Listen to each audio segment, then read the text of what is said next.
Salut les filles, donc pour cette nouvelle vidéo, je vais vous faire un petit tuto sur comment presser des pigments. Donc là, en l'occurrence, il s'agit de pigments MAC, mais c'est tout à fait possible avec les pigments d'autres marques. Il y a aucun changement, c'est les mêmes consignes. Donc je vais vous présenter tout ce dont vous avez besoin pour presser les pigments. Donc tout d'abord, c'est un peu essentiel, il vous faut un pot de pigment. Donc là, en l'occurrence, il s'agit du pigment The Family Crest, donc de la dernière collection de MAC qui est A Tartan Tale. Donc c'est un très joli, enfin moi j'aime beaucoup. C'est un marron bronze, superbe. Donc une fois que vous l'ouvrez, vous enlevez ça et là vous avez le pigment. Là, c'est le pigment. Ensuite, vous avez besoin d'un pan. Donc c'est une chose comme ça, c'est ce que vous mettez donc notamment dans les palettes. Donc moi j'ai commandé sur le site Stars Makeup Heaven. Donc je vous mettrai le lien dans la barre d'informations ci-dessous. Donc c'est vendu par lot de 15, de 20 ou je sais plus combien. Donc moi j'en ai une grosse poche, je sais même pas combien j'en ai, il y en a pas mal. Et c'est vendu avec des aimants que vous collez après là-dessous.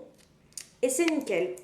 Ensuite donc vous avez besoin d'une pièce de 2 € pour bien presser le pigment à la fin. Mais je vous montrerai comment faire donc à la fin de la vidéo. Et ensuite, vous avez besoin donc Moi, j'ai ce petit pot qui m'a été donné lors d'un échantillon de pigments et qui est vraiment pratique. Donc, il se présente comme ça. C'est là qu'on va mettre le pigment, le diluer avec de l'alcool et de façon à bien le diluer. Tout ça, c'est bien pratique, mais si vous n'avez pas de petit pot comme ça, un petit récipient ou vraiment peu importe, il y en a qui le font directement dans le pan. Moi, j'aime pas trop ça parce que ça a tendance à déborder, c'est pas super pratique. Donc, mais bon, après, c'est vraiment chacun selon les moyens du bord, quoi. Moi, j'ai ça, donc je m'en sers. Et je me sers notamment de ce côté pour mettre l'alcool et le verser après. Vous avez besoin donc d'un trombone. Vous allez me dire, mais pourquoi elle utilise un trombone? C'est très simple, vous allez voir. Mon frère se moque de moi. Et tout ça. Voilà, donc en fait, le principe c'est de le déplier de façon à ce que vous puissiez avoir une sorte de curette pour venir notamment donc prendre le pigment et le verser dans le petit pot. Voilà. Donc c'est vraiment avec les moyens du bord, comme je vous dis, c'est tout à fait vraiment, c'est économique. Il n'y a pas plus économique que ça, je crois. Donc une fois que vous avez tout ça, maintenant c'est l'élément vraiment indispensable pour presser les pigments, c'est de l'alcool. Donc moi c'est de l'alcool 70%. Il paraît que l'alcool 90% est très bien, mais moi j'avais que ça à me mettre sous la main. Donc du coup ben, ça fait l'affaire. Mais il vous faut de l'alcool entre 70 et 90%. Donc voilà, écoutez, c'est de l'alcool normal. Le résultat final donc ressemblera à quelque chose comme ça. Donc ça, ce sont des anciens pigments que j'ai pressés.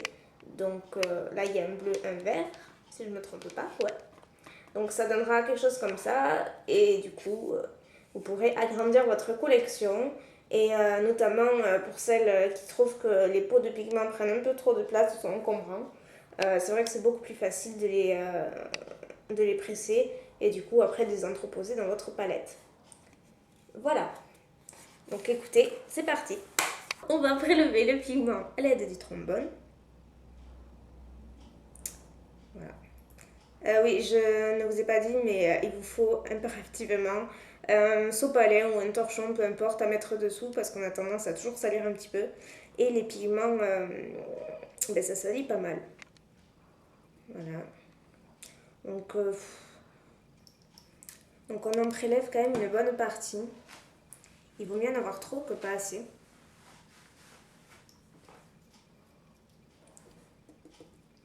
Voilà, donc là, c'est ce que vous avez dans votre petit pot. Donc maintenant, à l'aide du couvercle de la petite boîte que j'ai, je vais venir mettre quelques gouttes d'alcool là-dedans. Voilà. Et je vais verser donc, dans le récipient avec le pigment. Donc il faut y aller petit à petit et pas mettre tout d'un coup en fait.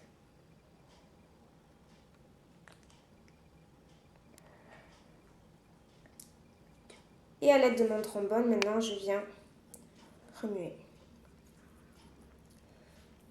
Donc ça va pas être liquide du premier coup, c'est normal, c'est un peu le principe. Donc je viens remettre de l'alcool là-dedans. J'ai mis un peu trop même.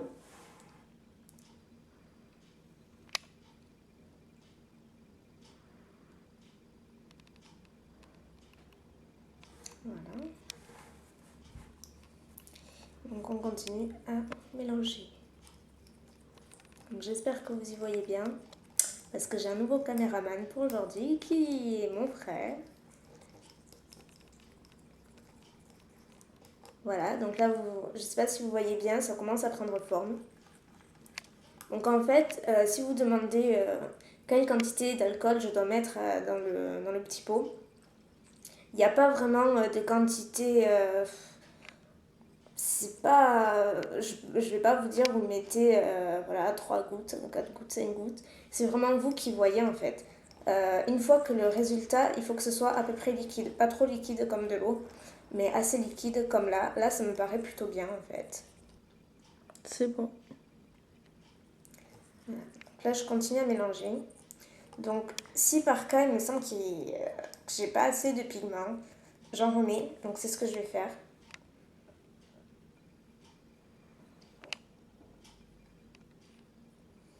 Parce qu'une fois qu'on a dilué le pigment, en fait, la quantité, il y en a beaucoup moins qu'au début. Donc, je viens rajouter de l'alcool. Et je viens remélanger.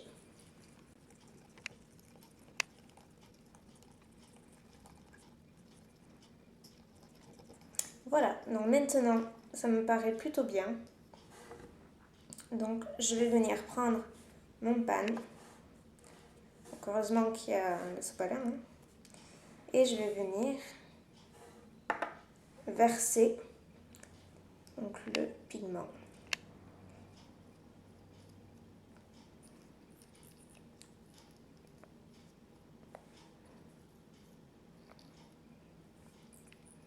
Donc, il faut vraiment bien racler.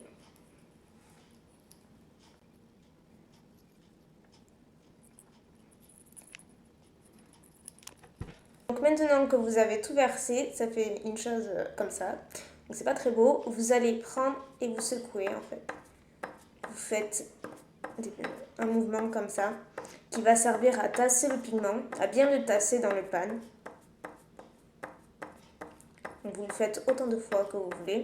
Donc pas pendant 1 heure non plus, mais pendant un petit moment. Ça sert vraiment à bien tasser le pigment dilué dans le pan et c'est super important en fait. Voici le résultat après l'alcool et le pigment. Donc maintenant, on va passer à l'étape du séchage, entre guillemets. Donc, il faut savoir qu'il y a 2 techniques pour, entre guillemets, le séchage. Il y a soit la première technique, c'est la plus répandue, c'est de laisser reposer pendant 24 heures le pan avec le pigment dilué. Donc vous le laissez sécher à l'air libre. Et au bout des 24 heures, vous pressez le pigment. Donc je vais y revenir après. Ou la deuxième technique que je vais vous montrer aujourd'hui, mais que je ne fais pas à chaque fois, c'est d'utiliser donc un fer à lisser et de poser le pan dessus de façon à durcir un peu plus vite. Donc je vais vous montrer cette technique aujourd'hui de façon à vous montrer comment le presser après. C'est parti. Donc maintenant, j'ai allumé mon lisseur, il est chaud. Donc je prends une feuille de papier.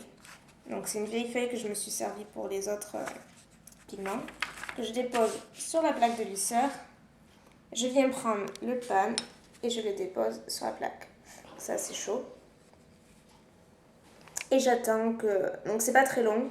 Si votre pigment est sec, donc vous prenez, vous touchez. Donc c'est très chaud, je mets pas tout le monde en entier. Donc c'est dur, donc c'est bon. J'éteins le lisseur. Donc là j'attends que ça refroidisse un petit peu. C'est très chaud. Donc pour presser le pigment, vous pouvez mettre ce que vous voulez par-dessus. Vous pouvez mettre un mouchoir, du sopalin, peu importe, ou un bout de tissu. Donc moi, c'est ce que je vais faire. C'est un vieux torchon. Voilà. Je pose sur le pan qui est ici. Je viens prendre ma pièce de 2 € que je viens mettre sur le pan.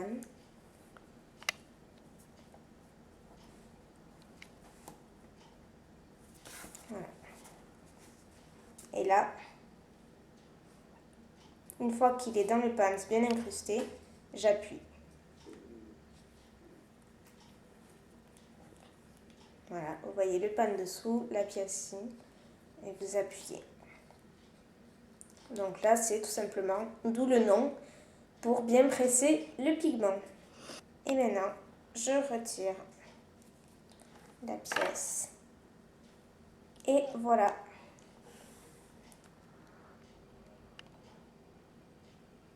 Donc ça, c'est le résultat final. Le pigment pressé, donc que vous pouvez utiliser en fard à paupières. Le résultat est absolument superbe. Si vous l'humidifiez avec du Fix Plus par exemple, c'est encore mieux. Il y a encore plus de pigmentation, mais c'est vraiment... la couleur ne se perd pas, c'est exactement la même couleur que dans le pot à pigment. C'est exactement le même. C'est vraiment sympa. Voilà. Et maintenant, je viens prendre mon petit aimant. Je décolle le derrière. Et je viens coller les mains sous le pan. Comme ceci. Donc si vous n'avez pas d'aimant, vous pouvez prendre, par exemple, je sais que dans les yaourts, les gervais, tout ça, il y a toujours des autocollants un peu offerts. Donc vous pouvez les découper et les coller là-dessous. Peu importe l'autocollant, ça fait l'affaire. Et maintenant, zoom ici, je viens déposer mon pan dans la palette. Voilà les filles, donc ça c'est le résultat final du pigment pressé dans la palette. Donc le résultat est plutôt sympa comme vous pouvez le voir. Écoutez, j'espère que ce petit tuto vous aura plu et vous aura donné des idées et à faire vos propres pigments. Si vous avez, peu importe, des idées, des astuces, laissez-les en bas dans les commentaires, je vous attends. Et je tiens à remercier mon petit frère qui m'a aidé à faire cette vidéo et à la filmer, que vous pouvez retrouver sur son blog qui traite l'actualité de Secret Story. Donc si ça vous intéresse, je vous invite à y jeter un coup d'œil. Je mettrai le lien dans la barre d'informations et je vous dis à très bientôt pour une nouvelle vidéo.